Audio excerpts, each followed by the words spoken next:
사도 바울은 지금 알렉산드리아 배에 올라타고 죄수의 신분으로 로마로 압송당하고 있습니다.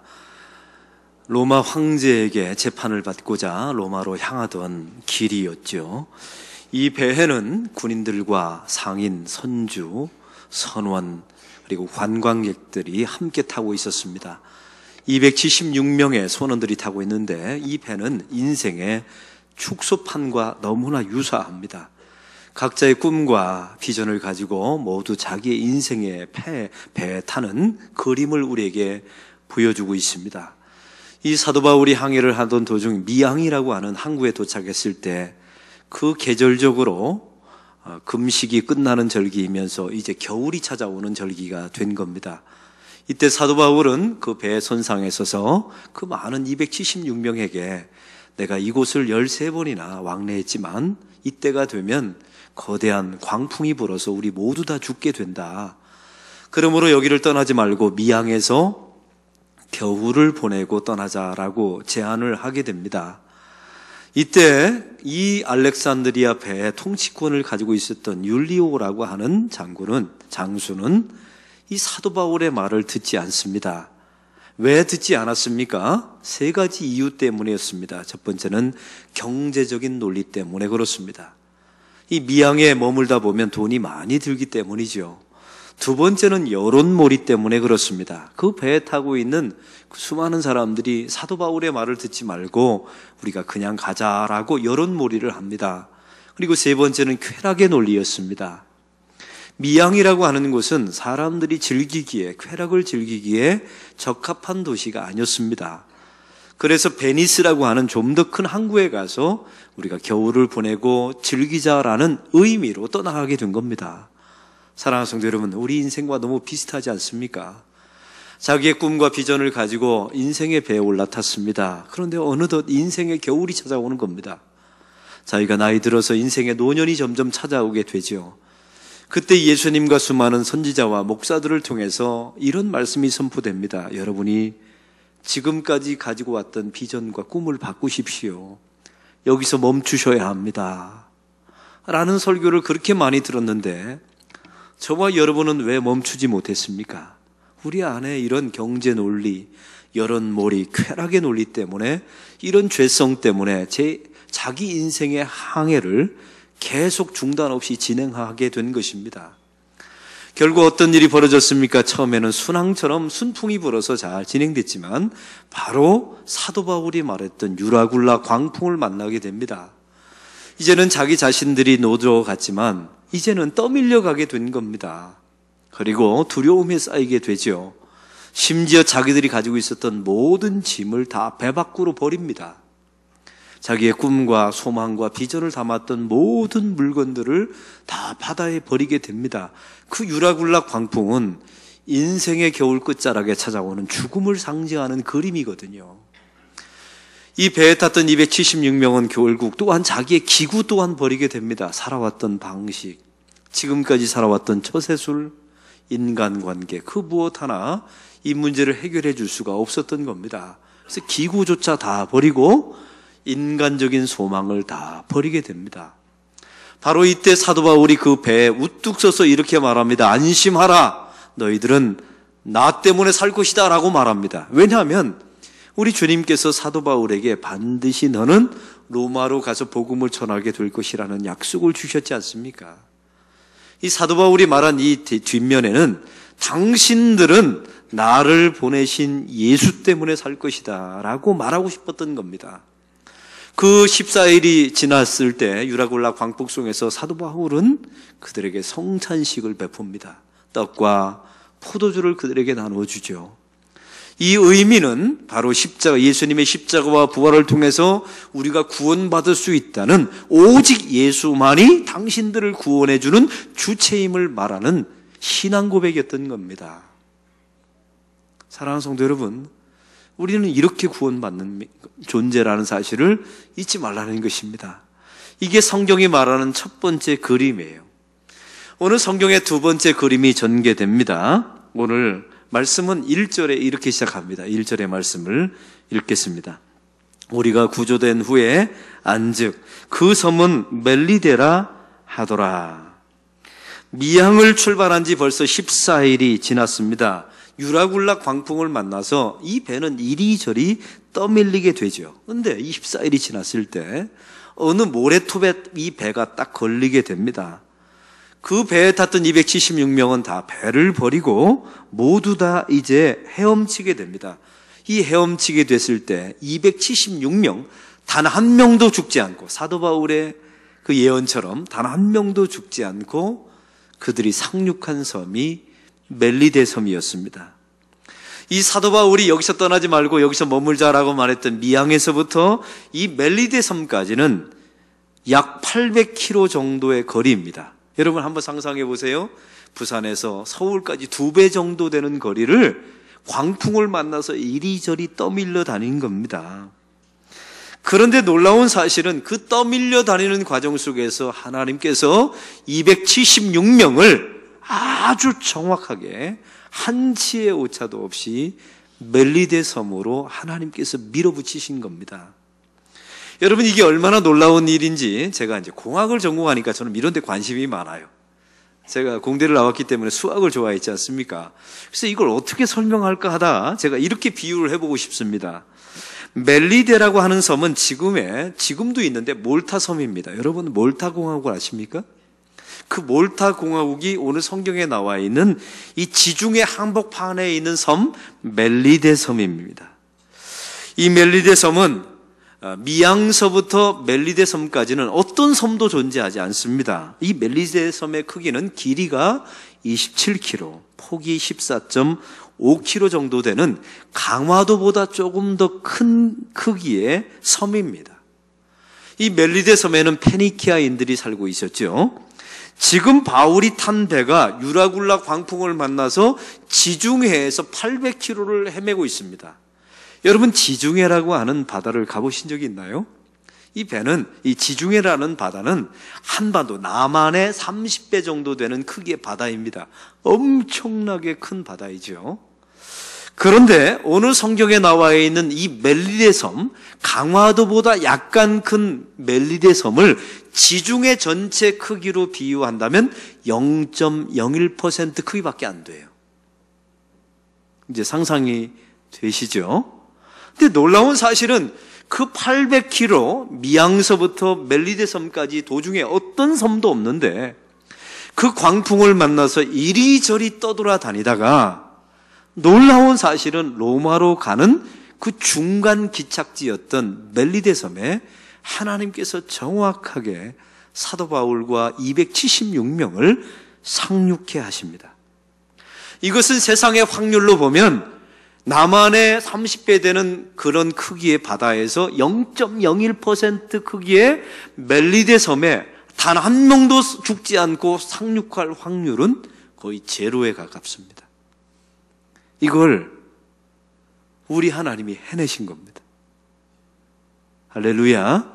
그들이 노를 저을 수도 없었습니다. 광풍 속에서는 모든 기구를 다 버렸다니까요. 그들이 모래톱에 거쳤을 때 잠깐 헤엄친 적은 있었지만 그 헤엄을 쳐서 800km를 어떻게 갑니까? 우리 하나님께서 정확하게 그들을 밀어붙여서 멜리데 섬에 상륙시키신 겁니다. 여러분 이걸 성경 사도행전 27장 26절에 보면 이 사도 바울이 유라굴라 광풍 속에서 이렇게 외친 적이 있죠. 사도행전 27장 26절을 다 같이 읽겠습니다. 그런즉 우리가 반드시 한 섬에 걸리리라 하더라. 여러분 유라굴라 광풍 속에서 반드시 한 섬에 걸릴 것이다 라고 사도 바울이 예언한 바가 있습니다. 여기서 걸리다라는 에크피투라고 하는 헬라어 동사는 이런 뜻입니다. 핀셋을 들어 정확하게 찝어서 내가 원하는 목표물에 떨어뜨리다라는 의미를 가지고 있어요. 이게 헬라어의 의미입니다. 사랑하는 성도 여러분, 하나님께서 사도 바울의 일행을 저 망망대해 유라굴라 광풍을 만나서 이리저리 쓸려다니는 그 800km의 여정 속에 하나님께서 그들을 정확하게 핀셋으로 찝으셨습니다. 그리고 하나님께서 목적하셨던 이 멜리데 섬에 아주 정확하게 상륙시켜 주신 것입니다. 이게 구원의 그림이에요. 구원이라는 것도 마찬가지입니다. 우리의 구원이 우연이라고 생각하십니까? 여러분, 실수로 우리가 교회 나와서 예수 믿게 된 거라고 생각하십니까? 아니요. 하나님께서 만세전부터 우리를 예정하시고 선택하시고 우연합니다. 하나님의 섭리 가운데 하나님의 백성, 하나님의 때, 하나님의 사람을 다 동원해서 정확하게 저와 여러분을 한치의 오차도 없이 집어내신 겁니다. 그리고 하나님께서 원하시는 목적지, 안락교회, 예수님 안에 저와 여러분을 아주 정확하게 떨어뜨려 놓으신 줄로 믿습니다. 이게 바로 구원의 그림입니다. 어떤 사람은 이렇게 말하는 사람들이 있어요. 목사님, 그래도 모래톱에 걸렸을 때 내가 헤엄쳤으니까 멜리셈에 상륙한 거죠. 이게 몰라서 하는 이야기입니다. 그들이 헤엄친 게 몇 킬로나 되겠습니까? 그 800킬로의 여정 속에 그들이 헤엄친 건 아마 몇 미터밖에 안 됩니다. 내가 널판지에 올라타서 노를 저었기 때문에 내가 멜리데 섬에 상륙했다고요? 이건 항해를 몰라서 하는 이야기입니다. 구원은 하나님이 밀고 가셔서 하나님이 원하는 목적지에 핀셋을 정확하게 찝어서 떨어뜨리는 것, 바로 그것이 구원입니다. 바로 이 구원을 저와 여러분이 받으신 줄로 믿습니다. 그래서 감사하셔야 돼요. 그 하나님의 은총을 날마다 노래하셔야 합니다. 오늘 1절에 보면 우리가 구조된 후에라고 나와 있습니다. 이 말씀에 주목하십시오. 여기서 구조되다라는 소조라는 헬라어와 그 앞에 전치사 디아가 붙었습니다. 디아 소조라는 말은 이런 의미입니다. 물리적인 구조를 의미하는 게 아니라 영적인 구조를 의미하는 단어로 여기서 쓰여집니다. 이 사도 바울이 구조된 것은 물리적으로 구조됐다, 상륙했다, 살았다 이런 의미가 아니라는 겁니다.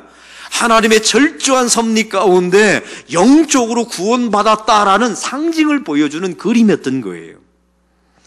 그러면 오늘 말씀해 보면 그 다음 절에 우리는 또 하나의 그림을 보게 됩니다. 이 사도 바울이 도착한 섬이 멜리데 섬이었습니다. 그런데 멜리데 섬의 이름의 뜻이 피난처입니다. 한번 따라해 봅시다. 피난처. 사도 바울은 24년 동안 복음을 증거했습니다. 1차, 2차, 4차 전도여행, 4차까지 전도여행을 하던 도중이었죠. 24년을 다마스커스에서 예수님을 만난 후에 소아시아 7지역을 다니면서 교회를 세우고 복음을 전했습니다. 24년이 지난 후에 사도 바울의 인생은 노년기를 맞이하게 됩니다. 그 당시에 인생의 평균 연령이 45세였는데 이 사도 바울이 이때쯤 40대 후반이었다고 합니다. 차가운 인생의 후반을 맞이하게 된 것이죠. 그리고 14일 동안 유라굴라 광풍을 만나서 800km를 떠돌아다녔습니다. 밀려다니게 된 겁니다. 그리고 사도 바울에게는 사단의 가시라고 하는 질병도 있었습니다. 여러분, 이 사도 바울의 인생을 한번 생각해 보십시오. 얼마나 지쳤겠습니까? 마지막 모래톱에 거쳤을 때 누구 하나 사도 바울을 도와주는 사람이 없었어요. 자기의 그 노년의 몸을 이끌고 자기가 직접 헤엄쳤어야만 됐습니다. 그런데 그가 바로 멜리데 섬에 상륙하게 된 겁니다. 그런데 그 멜리데 섬의 이름이 피난처였습니다. 사랑하는 성도 여러분, 이 멜리데 섬이 우리에게 의미하는 바가 무엇입니까? 이게 구원의 그림인데 우리가 그리스도 안에 들어오면, 하나님의 교회 안에 들어오면, 우리가 구원을 받으면 우리가 누릴 수 있는 게 있습니다. 그게 바로 안식입니다. 쉼과 안식이 있어요. 그래서 멜리데 섬은 사도 바울에게 있어서 피난처였고 바로 그곳에서 3개월 동안 사도 바울은 안식을 취하게 됩니다. 오늘 멜리데 섬에 도착했습니다. 2절의 말씀에 보니까 이렇게 시작합니다. 2절의 말씀을 다 같이 읽겠습니다. 비가 오고 날이 참에 원주민들이 우리에게 특별한 동정을 하여 불을 피워 우리를 다 영접하더라. 멜리데 섬에 276명이 동시에 상륙한 겁니다. 여러분, 이거는 이 섬의 역대상으로 일어날 수 없었던 일이에요. 이게 엄청나게 사실은 위협적인 일입니다. 그런데 오늘 성경에 놀라운 일이 벌어집니다. 이 멜리데 섬에 페니키아인들이 살고 있었는데 자기 섬에 상륙한 276명의 이 사람들에게 특별한 동정을 베풀었다라고 나와 있습니다. 한번 따라해 봅시다. 특별한 동정. 여러분, 이 말의 뜻은 이렇습니다. 이들이 먹고 사는데 이미 다 배에서 던져버렸잖아요. 그래서 이들의 먹을 것, 입을 것, 자릴 것을 이 멜리데 섬 사람들이 아무런 조건 없이, 아무런 대가를 바라지 않고 특별한 동정으로 그들에게 이 혜택을 주었다는 것입니다. 이게 우리에게 보여주는 또한 구원의 두 번째 그림입니다. 사랑하는 성도 여러분, 교회라는 것은 무엇입니까? 하나님께서 여러분을 부르실 때 어떤 조건을 가지고 여러분을 부르신 적이 없어요. 아무 조건 없습니다. 무조건적인 은혜, 불가항력적인 은혜, 저항할 수 없는 하나님의 핀셋으로 정확하게 찍어서 여러분을 멜리섬 피난처에 여러분을 안착시킨 겁니다. 그리고 여러분에게 특별한 동정을 베푸십니다. 그게 구원이에요. 할렐루야. 사랑하는 성도 여러분, 교회가 좋은 교회가 되려면, 가정이 좋은 가정이 되려면 이 하나님 원칙이 지켜져야 합니다. 특별한 동정이 있어야 돼요. 교회 안에서 사역을 하다 보면 참 이게 각이 선 사람들, 날이 선 사람들, 또 이렇게 상처가 많은 분들이 다 교회에 와요. 그렇지 않으면 교회에 오지 않겠죠. 다 세상에서 실패하고 상처하고 또 성과를 좀 못 나고 아무도 동조를 안 하세요. 네? 저 얘기예요, 제. 이런 사람들이 목사가 되고 교회 장로님 되고 권사님 되고 다 교회에 옵니다.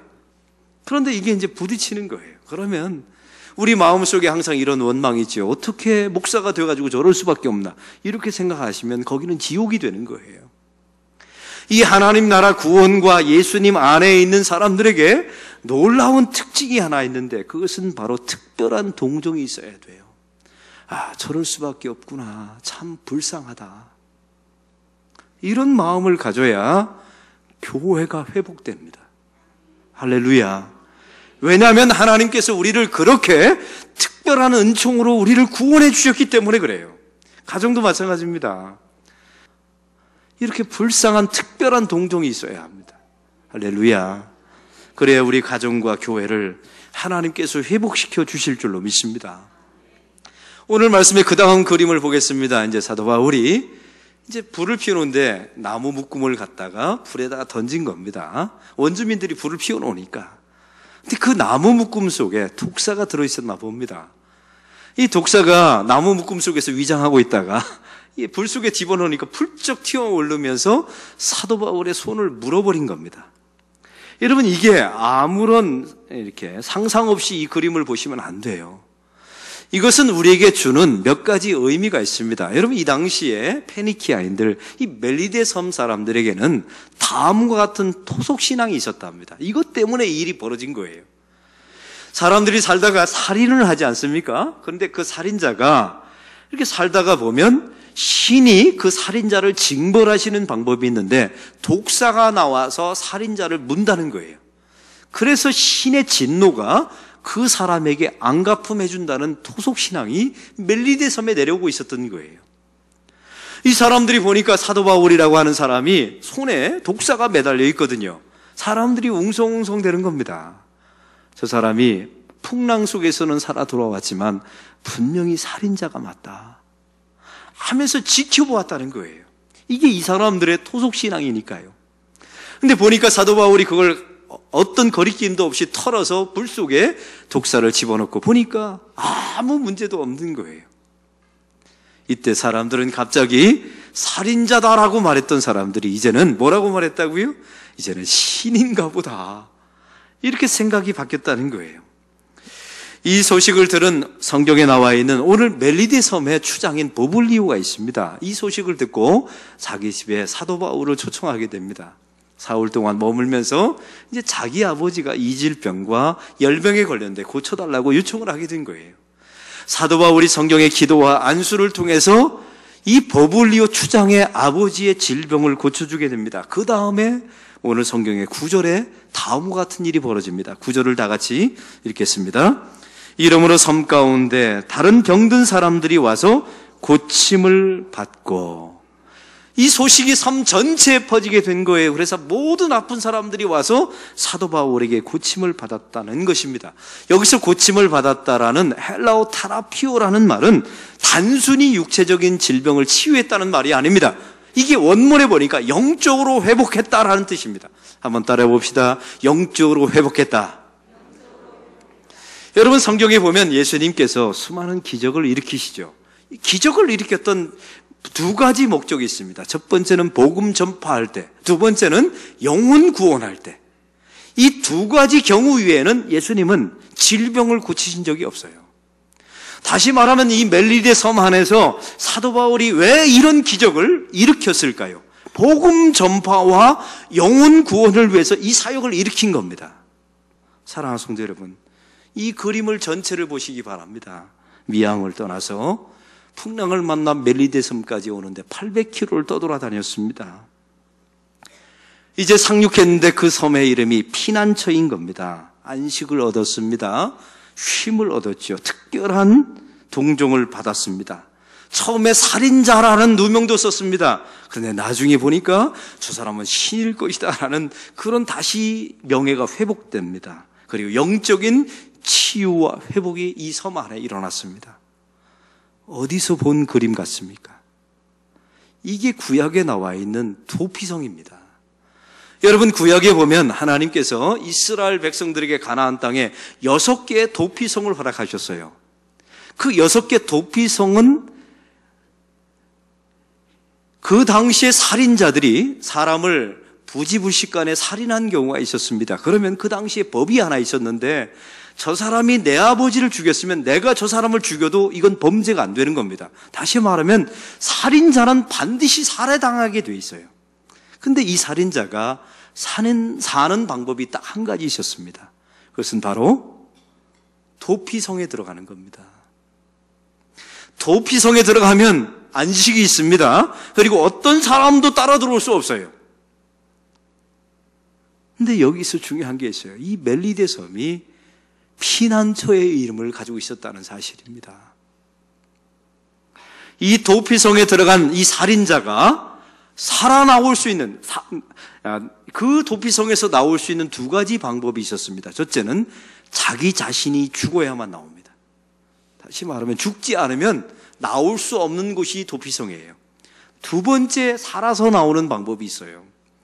그 도피성 안에 대제사장이 있는데 그 대제사장이 늙어서 죽으면 이 살인자가 무죄로 방면됩니다. 그래서 나올 수가 있어요.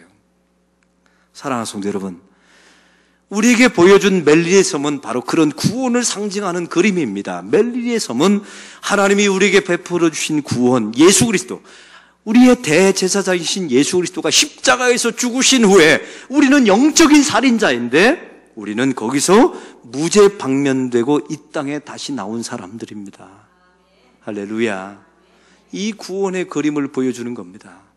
사랑하는 성도 여러분, 여러분의 인생길에 이리저리 떠밀려서 인생의 800km를 떠돌아다니다가 지쳐서 교회에 오신 분들 계십니까? 이 교회가, 우리 예수님이, 이 복음이 여러분에게 쉼이 되기를 원합니다.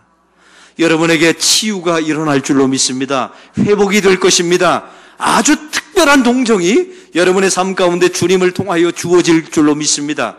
예수의 이름을 통하여 여러분의 삶이 회복되는 역사가 일어나게 될 줄로 믿습니다. 대제사장이신 예수 그리스도가 십자가의 죽으심을 통하여 살인자였던, 영적 살인자였던 저와 여러분이 살아나는 역사, 방면되는 역사, 무죄 판결을 받고 이 땅에 다시 회복되는 역사가 일어나게 된 줄로 믿습니다. 이것이 바로 오늘 본문의 그림입니다. 이것을 누리며 사는, 이제 교회 와서 너무 투쟁적으로 각박하게 하지 마시고 교회 와서 좀 쉼과 안식과 회복과 이 구원의 은총을 누리는, 예수 안에서, 교회 안에서, 이 복음 안에서 누리는 저와 여러분이 되시기를 축원합니다. 하나님 아버지, 오늘 말씀을